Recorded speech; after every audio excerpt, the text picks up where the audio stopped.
I mean, the conversations that have been going on since you guys showed up have been the kinds of conversations that a lot of us strive to have often, but don't happen often enough.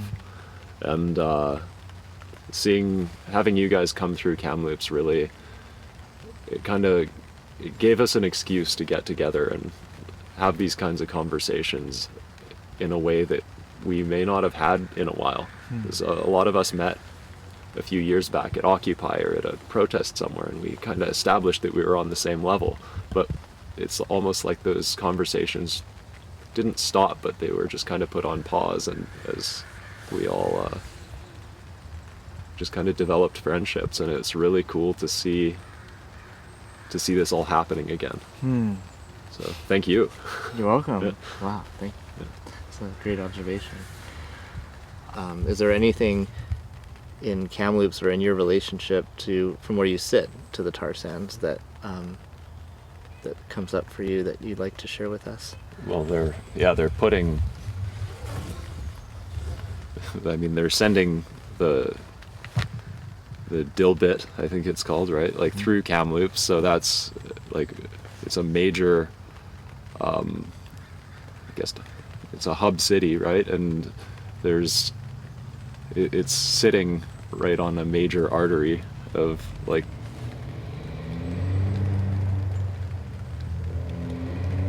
just like the whole tar sands infrastructure, and I guess global capital at that. And all of us along this pipeline route are a lot more powerful in relation to the pipeline than we might realize we are. And well, it might seem like people aren't concerned about the tar sands in Kamloops, and a lot of them may very well not be. A lot of them, or a lot of people, or a lot of us, I shouldn't be separating us and them. It's the learned habit, you know? A lot of us are concerned about global warming, and we just don't know what to do about it. Like the size of the issue is just so overwhelming. We can be concerned, but we don't really know. We don't have a coherent strategy yet at this point as to how to confront it in a local way. In terms of like the, I guess the more like sustainably minded community in Kamloops, like we all kind of work together. And there's a lot of crossover with all these issues. There's a general understanding that we're on pretty much the same page with all these issues, whether it's the Ajax mine or whether it's the pipeline or, you know, the tar sands. But there's also like a lot of NIMBYs. I'm sure you're familiar with the acronym. It's like, we're not in my backyard, people. And that kind of attitude within like the Stop Ajax issue or whatever other issue it might be in Kamloops, it's almost like there's this really narrow focus on issues with a lot of the population there. So they're totally cool with mining if it's just not in their backyard, or they're cool with the tar sands as long as it's not in their backyard, even though they might also be concerned about global warming. They're just not willing to step up to the plate and take responsibility that, you know, if this infrastructure is passing through territory that you're occupying, you have the ability, and I would argue the responsibility, to step up to the plate and take it a little more seriously, because we have the possibility of baking ourselves right off the planet right now, and they'll sell us all the way along, make us poor in the process. But it's a challenging recipe right there. Yeah, it is, but we can step up to the plate and we can take this on.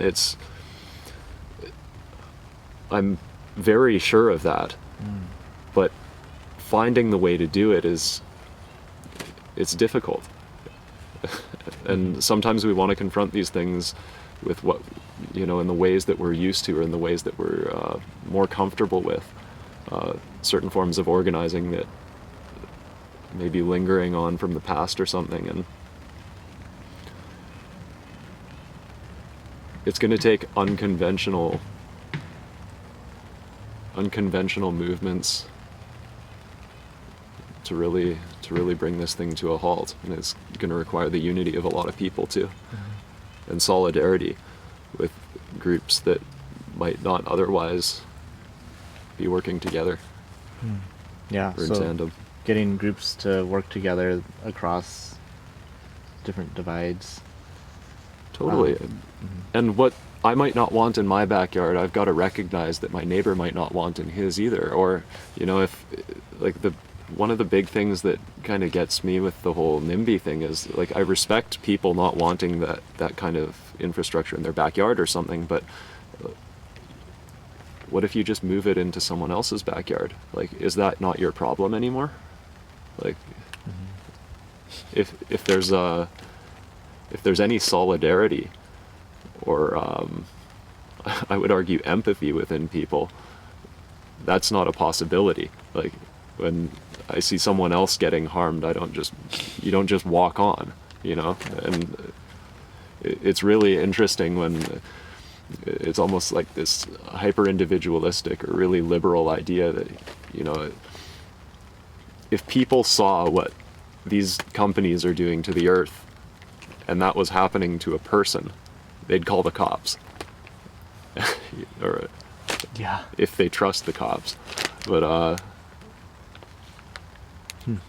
where's our recognition of collective systems and collective responsibility? That's what's going to make or break it. Yeah. Since you've joined us on this journey, similarly, this is a pause for you. And from where you sit, where do we go from here? Where do you go from here?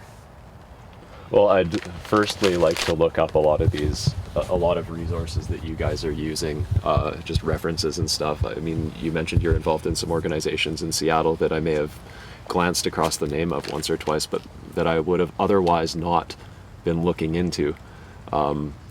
But now that you guys have passed through, like, I'm definitely going to be taking the time to do that. And it's important for you guys to realize too that this is a similar way that, or a similar thing, or a similar recipe that kind of got some of us younger folks in Kamloops into this kind of like urban food thing too, where there might be interest in in maybe like growing local food or something, but there isn't really an entry point, or there aren't people that you can talk to who have experience in this kind of a project. And you guys passing through here, you're starting that conversation, and you're bringing